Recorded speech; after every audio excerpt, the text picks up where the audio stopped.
Les ténèbres dans lesquelles, les ténèbres dans lesquelles une fausse traduction du concept africain du savoir initiatique a plongé.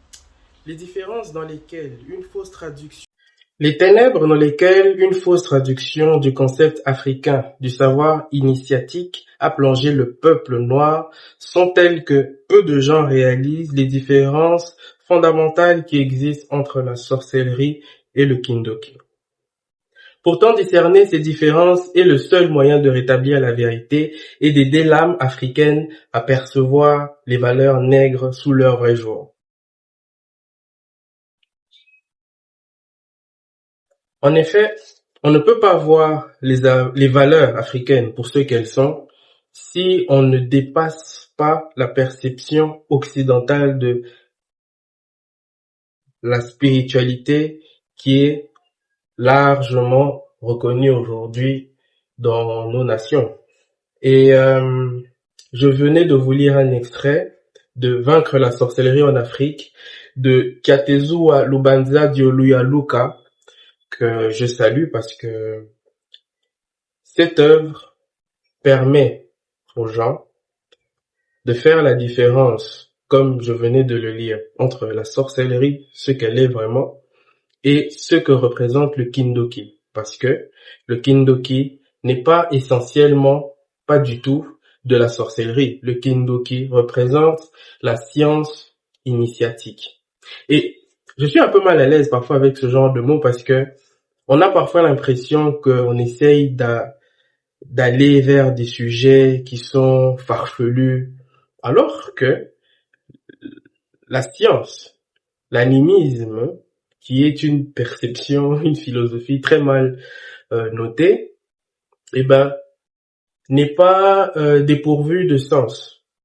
Elle est tout simplement conscience de l'aspect subtil de la réalité que l'aujourd'hui l'on comprend beaucoup mieux avec les sciences quantiques, n'est-ce pas?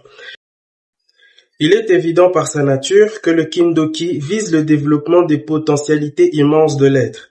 Il va de soi que l'homme, étant créé à l'image et à la ressemblance de Dieu, l'apogée de sa carrière terrestre se trouve dans les hauteurs où se réalise et vit la dignité qui est en lui, dans le fait d'être un avec le divin. Ainsi, le vrai Kindoki est celui qui permet à l'initié de percevoir d'abord le potentiel spirituel qui est en lui-même, de comprendre que ce potentiel est aussi en tout enfant de Dieu et de tendre vers le divin.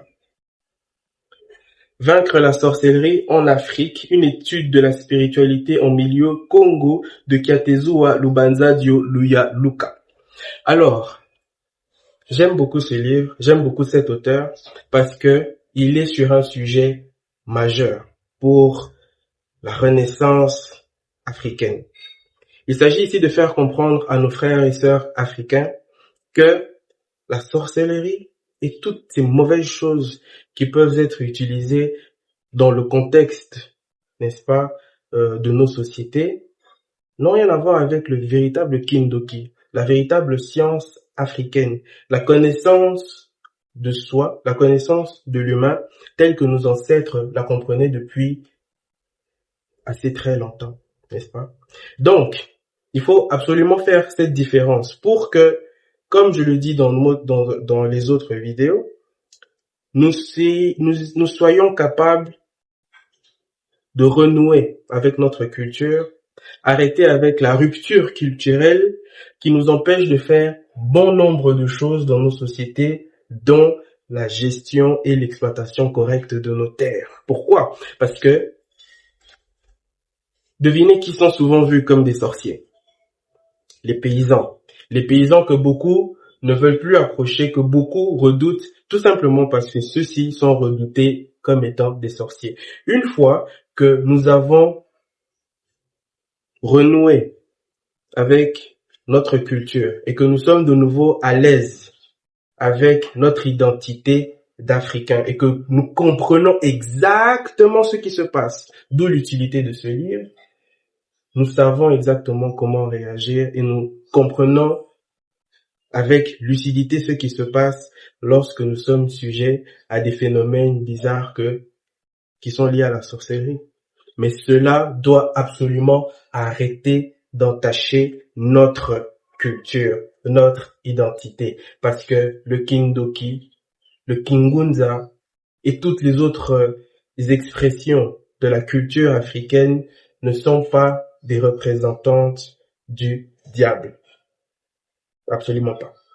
Merci beaucoup d'avoir suivi cet extrait. C'était Mpezon Kamile. À très bientôt.